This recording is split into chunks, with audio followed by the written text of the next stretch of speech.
Good afternoon. My name is Chris Fosnot, and today I'll be talking about structuring your fundraiser, specifically from Chapter 3 of the textbook that we've been reading for ARTM 475. At the end of this presentation, our goals are going to be to recognize how fundraising is a very cyclical process from the beginning conversations of just what are we going to do, how are we going to do it, to actually asking for that gift.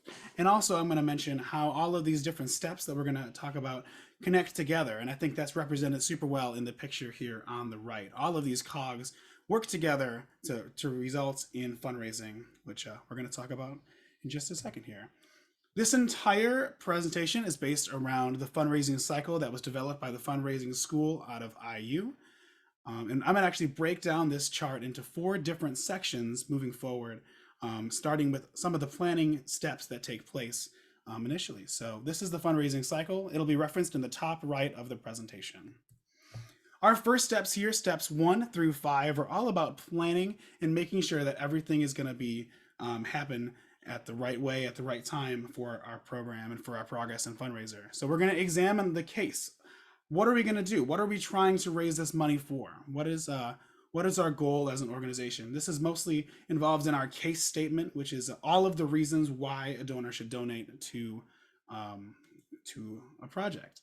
All right, and then we're going to analyze just a big macro perspective of who we want our contributors to be. Are we looking for individuals? Are we looking for donors from foundations or corporations? Like, what are we trying to reach just in a macro perspective, as well as identify some of the challenges that might be present in this process. All right, so that's just a general market analysis. And then we're going to prepare a needs statement, which is basically just a written plan or justification on how we're going to carry out our mission, how our organization is going to improve from these fundraising efforts. This is going to be linked mostly with step 6, which is going to come up in a little bit. But why are we doing this? What is the need? Why are we going to ask for these contributions at this time? We're going to take that a step further when we look down at step 4. We're going to define some objectives, some very obtainable goals to make sure that we reach this mission. We use the SMART acronym for that, which you can be seeing on the bottom right of the screen. Specific objectives, measurable objectives, what are we raising money for, and specifically how much are we going to raise, for example. We're going to have obtainable goals and achievable goals. We're going to use these, we're going to have result-oriented goals, right? We're going to raise this money and it's going to go for this thing. We have a result. And we have a time frame in which we're going to operate within. So that is that SMART objective on the bottom right here. All of these steps that we're going to use to reach our mission, to satisfy our plan, and to make sure that all of this happens. And then our last kind of planning step before we kind of reevaluate everything is involving our volunteers. As we'll learn, volunteers are some of the most helpful people that you can utilize to raise funds for your organization because they are unpaid and they understand exactly what your mission is and how you want to affect change for the community that they live in. So involving volunteers, getting them on your side is one of the first steps that you kind of do to make sure that you're moving forward. Step 6 is kind of a check-in, in my opinion. You've done this planning, you've involved some volunteers, you've kind of set the framework, and then we're going to check in. Are we still on course here? Are we still satisfying our mission? Are we still making sure that all of the check boxes are going to be satisfied? We're going to have a goal, we have a money amount involved, we have a general market idea. Are we still doing all of those things? So that's a kind of a check-in, if you will, okay? Step 7 kind of gets more into the details of who we're going to try to have satisfy our needs and provide contributions. We kind of let that determine who the constituents are and who we're going to try to reach. We kind of did that earlier, but we're going to go into more detail on why we're going to have specific constituents help for specific things in step 9. But this is just a bigger look at who our constituents might be and how they're going to be affected, or how they're going to affect change through our fundraising. Step 8, which is like our middle point for all of this fundraising, is selecting your fundraising vehicles or your strategies. There's hundreds of ways likely on how you can reach somebody to help make a contribution. You can do a gala, you can do mailers, you can do a special corporate event, you can do a silent auction. There's a million ways, of different vehicles on how to get there. But determining what the best course of action is is the step 8 here.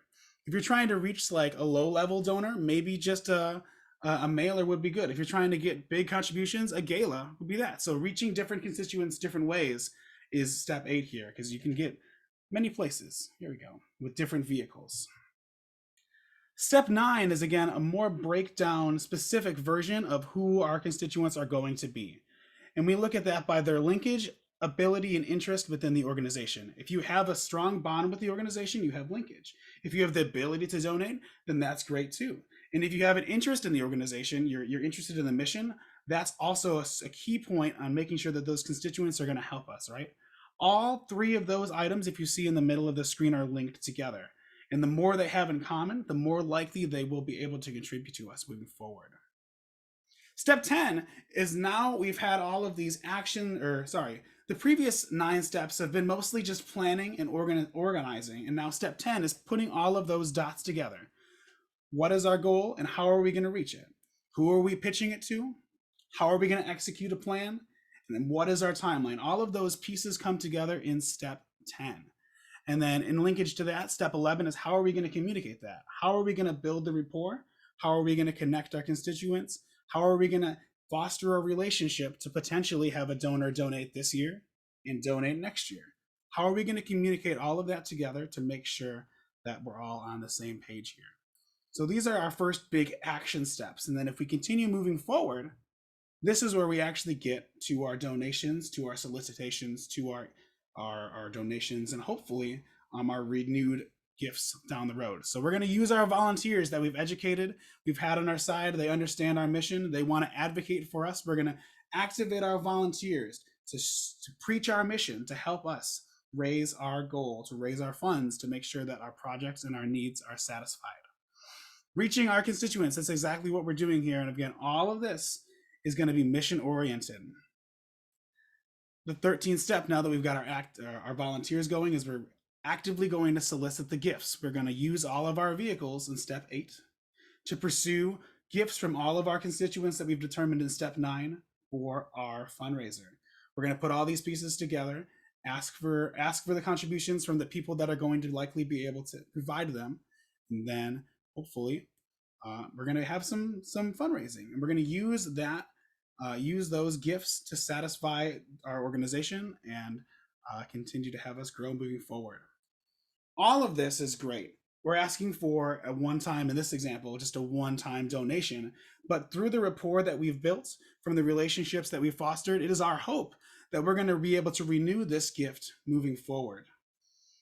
After you get a donation from a constituent, you obviously want to thank them, and through all the communication that's happened, hopefully you've built a strong enough relationship where they're going to feel that that their money and their service is going to be necessary and valued to hopefully contribute again. So all about building these relationships and rapport is step 14. So hopefully they can renew that gift in the future. A couple of the final thoughts and considerations before I wrap up this presentation is that fundraising success comes from thoughtful, effective planning. As you noticed, the first 7, 8, 9 steps are all about planning. If those steps are not effectively executed, then the fundraising steps 12, 13, 14 are just going to fall flat on their face. So planning is super important. Number 2 here, the entire process is cyclical. If John donates in the summer, one year, we're probably going to ask him to contribute again the following summer. But if Susan likes to donate around the holiday season, she's going to be doing this process 6 or 7 months after her summer donors, right? So all of these cycles are going to happen at different times, and that's okay, as long as you follow the process and make sure everything is aligned and all the steps are followed, okay? Reassessment and evaluation is key for all of this. An organization is always changing. It's an organism. It has all of these different things. It's alive and functioning, a breathing organism. So reevaluating all the steps that you're taking is going to be crucial to make sure that you're reaching your constituents, and most importantly, you're satisfying the mission of your organization. And lastly, to wrap this all together, fundraising is a team effort. It's not just your development team. It's not just your fundraising coordinator. It's everyone that works within the organization.